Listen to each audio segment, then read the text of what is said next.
Some cars are so flat and low that you have to go down even for the first introduction here in this reporting. Welcome guys here to the world premiere of the Maserati MC20, a new Maserati supercar. And when Maserati asked us to come here, I was thinking, okay, yet another supercar. But I can tell you, it's really more than that. Really unique things about this new Maserati MC20. It's not a concept. It will be built like this in 3 different versions: coupe, convertible and all electric. Even more news to come right now here in Full HD, full screen and full length. Let's go.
Maserati, of course, always has been about design, but the purpose of this vehicle is not primarily design.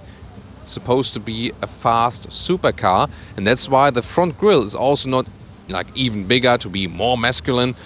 It just has the size that it's needed for cooling. And this is the whole scheme of this vehicle.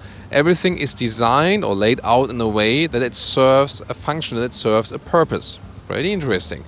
A lot of carbon fiber used. The whole chassis is from carbon fiber. We can also see it here in the front spoiler, for example. Then this is a matte white paint here for today. LED headlamps, interesting daytime running light as well. And you can see also this new Maserati logo. It's a little bit flatter in the design there. So this car also introduces a more simplified Maserati logo. And by the way, for Fierce basement garage ramps, you will be able to lift the car up then by about 5 centimeters or 2 inches, so you don't damage this precious carbon fiber spoiler lip. You know, carbon fiber cannot really be repaired, so better don't scratch it. 4 meters 67, 15 foot 3 or 184 inches is the length of the Maserati MC20. And the very interesting thing is that this is here the coupe with combustion engine. There will also be a convertible with combustion engine. This one will have some strengthened measures at the side, but then without this fixed roof. And there will also be an electric version, so an all-electric version for the same car. They will use the same chassis, all 3 versions, but then a little bit more modified. In the EV version, there will be the battery pack getting more weight to the vehicle. Therefore, again, the chassis has to be strengthened. But the same base chassis, very interesting. Made from carbon fiber. You can also see it here in the lower part. And that's why also this car is so light. So just under 1,500 kilograms. And that's really amazing for the power that this car has. So you have to imagine that's 2.33 kilogram per horsepower, per 1 horsepower. And that's really, that's nothing actually. Really interesting. 20-inch wheels come as standard. Here also with the ceramic brakes, blue brake calipers, and this white paint here, matte white paint. Yeah, some Italian flies also love that, if you see some black dots. And once again, a very fluent design. Here these, door handles go in. Everything optimized for wind flow. And indeed, here's the air intake for the midship engine concept. And they didn't want to put any massive rear wing on it. They said they want to make the car look sleek, and the whole downforce is created from the underbody of the car, so it's basically sucking to the ground, and therefore it does not need a very strong wing on the top. midship engine concept, at least here for the combustion engine version. This is a 3-liter V6 twin turbo, 630 horsepower, 730 Newton meters of torque, 8-speed dual clutch transmission, and acceleration to 100 kilometers is 2.9 seconds, to 200 kilometers 8.8 seconds. Maximum speed 325 kilometers or 200 miles per hour. Very interesting. That's it for the combustion engine. The EV version will even be a little bit faster, 2.8 seconds, so 0.1 seconds faster to 100, and 8.4 seconds, so 0.4 seconds faster to 200. But a little bit, less fast here, 310 kilometers or 192 miles for the EV version. But interesting really that they put this engine here, the combustion engine, this V6, 3-liter V6, but also an all-electric version. But first here today about the combustion engine, a little bit more about it. It's called Nettuno, so like Neptune in Italian. And this is inspired by Formula One technology, has special Formula One developed technologies inside. And Maserati is also claiming that it's not only powerful, but also very efficient. So this is also another thing about this vehicle. They wanted to build a little bit more sustainable supercar with also less fuel consumption. We'll have to see about that while driving, but they are actually promising us that. We have to see that for ourselves. But very interesting that they also picked a V6 and they said, okay, 2 cylinders less. Not every supercar needs to have a V8 for example. So for weight reasons, also then weight balancing reasons, for example. And again, they said that this would have been the best concept to have, the best performance ratio overall. Yeah, and by the way, this engine also means 210 horsepower per liter. So this performance ratio, very impressive. And also the rear here, of course, very wide. A lot of carbon fiber use here once again. And also a strong diffuser. The signature here, very wide here with this light strip. It really looks supercar-ish from the rear. And these exhaust pipes here, yeah, they look really real. Glad there's no job for the Autogefühl fake exhaust police, or would it be the Autogefühl Carabinieri for today here, close to Modena, home of Maserati. And also one of the big news is the engine talked about here is built here in Modena, and this hasn't been done for a lot of years now. So this is really a true Italian, a true Maserati Modena home vehicle. They actually built a new facility for that. So really a lot of investment here in this new supercar.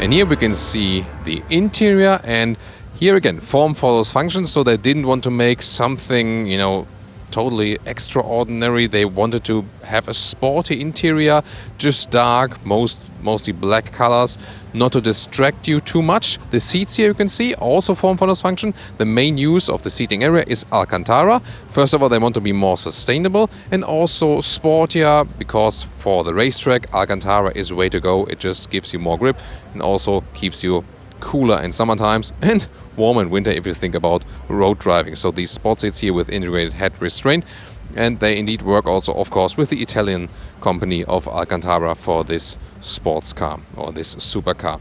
Also, the steering wheel can be bought with Alcantara surface, by the way. That's possible as well. Interesting is that they use Android Automotive for the infotainment system. So we have only seen it with the Polestar 2 so far. So really surprising to see that in the Maserati supercar. And the screens will be 2 times 10.25 inch. So digital instruments on the left, and also the same screen size and on the right, both times 10.25 inch. Sound system will be either 6 speakers or optional 12 speakers from Sonos Faber. So also a more elaborated sound system will be available. And there's also this middle console, and there you have, for example, a special selector for the driving modes. And there will be different driving modes available. And they are actually called either wet for some wet driving, GT, Sport and Corsa. Sport and Corsa are the sportiest modes, and then the suspension will also be stiffer. However, when you are in the Sport or Corsa mode, you can also set suspension soft again, so that you have maybe different gear behavior and so on, but still can go back to a softer driving mode. Very interesting. And of course, ESC off will also be possible. This middle, this middle selector part here, by the way, inspired also by expensive watches. Very interesting. So I tried to get a lot of inspiration from different other, craftsmanship and so on. So very interesting sporty interior, but you can really see rather like reduced to the max. It almost looks a little bit Formula 1 alike, and that was also the scheme behind the whole vehicle, inspired by Formula 1 racing indeed. By the way, the normal back mirror will be a digital mirror, so this is really helpful because in the supercar you don't have a good overview around you, so you will see a camera screen then in this very mirror. And here we can see these butterfly doors, a lot of carbon fiber use, as I said, a carbon fiber chassis, pretty interesting. And also nice here, these handles, how you can pull the doors back right there. So it also has some racing heritage, of course. And here another good look here at this monocoque chassis, together with the Alcantara seats, sport seats, very well formed, very well shaped. Soon taking a test seat exclusively for you. Very interesting here. Of course, one of the first prototype vehicles here. And the steering wheel, another perspective here. This is the one then with Alcantara on the sides and a lot of carbon fiber use. Also the steering wheel. This looks really fancy. Carbon fiber plus Alcantara. Really, really cool. And also so many other parts are covered in this microfiber, Alcantara and the carbon fiber. So hardly anything, not covered with that. Pretty cool. And now I'll be, I think, one of the first ones to get inside here at this world premiere. So exclusively for you, of course. And an interesting thing is it's actually quite comfortable. So, I mean, it looks so supercar sporty-ish from the outside, and the first impression here, the microfiber is always better to sit on than like a strong, slick surface as well as for the comfort. And this makes a quite good impression so far. And indeed, this was also the plan. So they really want to make it a race car, yes, but didn't want any compromise on comfort. Suspension-wise, we have to see. Told you there will be different suspension modes, and you can also go back to soft suspension in the sportier mode. But so far, this makes a very good impression, and also you'll have a good grip here, again, with the Alcantara steering wheel. Once again, this will be my view then to these digital instruments on the left. And really looking forward also for a test drive. We will, of course, deliver you a test drive at a later stage, and then I'll also show you more about the infotainment system and so on. Especially also with the steering wheel, by the way, is that we have a start-stop button at the steering wheel directly, and also for the launch control. This is also special, and here, Alcantara ceiling as well. When I'm sitting here at the moment with 1.86 m or 6'1", this still leaves some headroom. So although this car is looking super, super flat, it really looks like you can easily fit here also as a tall person. So maybe a practical supercar? Well, don't think we can really talk of that. But so far, among the supercars I have been sitting in, it makes a quite comfortable impression. We see about that when we do a long road trip with that one, right? And before we come to our final conclusion for today, you might ask yourself, yeah, what's the price of this one? Because you surely all want to buy it, right? So it will start, it's just approximate guess, knowing the price of so far supercars and also knowing the pricing policy of Maserati. We estimate about 210,000 euros or dollars, and when you equip it a little bit more, get some of the options, you can get some or less, close to a little bit less than $250,000. Then there will also be the convertible. It's probably a little bit more expensive than this one here, and then the EV version will also be more expensive. So this one will be the cheapest entry version. So, and everything then somewhat probably between 200 and 250k something. Piece of cake, right? Well, guys, this is always an impressive perspective when a car has these butterfly doors. We know also from the McLarens, for example, and when they're both opened, always a very, very interesting perspective. Really cool, right? So, what about the conclusion for today? As I told you earlier, I first thought, yet another supercar, and so many supercars have been built, and they're all like, super great performance figures, blah, blah, blah. But this car here to me was really special because of many different unique things it has. First of all, the thinking concept behind it about the form follows function, not crawling out for most attention, but really to serve a function, serve a purpose. And that's also, for example, why so much Alcantara is used on the interior then. And also the thought of producing a more sustainable supercar, both for the interior, for example, but also with a better fuel economy, for example. Really interesting with this Formula 1 use, also as for the midship engine concept. And of course this concept not to have it as coupe and convertible combustion engine wise, but also as an all-electric supercar and offering everything of that. You know, so far it was like maybe like only electric supercar or then the classic combustion engine supercar. So really interesting that they have such a high investment building an own, you know, own facilities, especially for this vehicle here in Modena, where so far the Gran Carrio and the Gran Coupe were being built. And then in these 3 different versions, so it's quite obvious that it can't be that profitable for them. It's really an image project to, you know, to scream out that, hey, we're Maserati, we're back, you know, with something very special.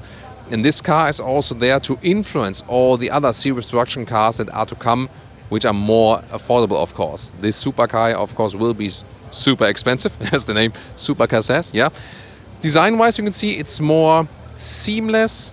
It, you know, yeah, of course, the doors scream for attention, yeah, but besides that, you know, no big wings and so on. And really interesting that they use all the downforce then with using the lower floor. And of course, very impressive performance figures, both for the combustion engine and for the EV version that is then to come later. So I really have to say, interesting things about this vehicle. Yeah, and of course the Android Auto use for the infotainment system, which is really unexpected because the you know, Maserati hasn't been known for the best infotainment systems, and also not the Fiat mother company, not at all. So also pretty cool that they modernize a supercar with that. So far we've seen a lot of supercars with weird infotainment systems. Might that be the supercar with the best infotainment system ever? It, yeah, will probably be the case. So I hope you enjoyed our insight here for today. We will keep you updated with the development of this vehicle. We will tell you when we can drive it definitely, and also the different versions, so more to come here on our channel. So please subscribe if you haven't done so far. See you next time.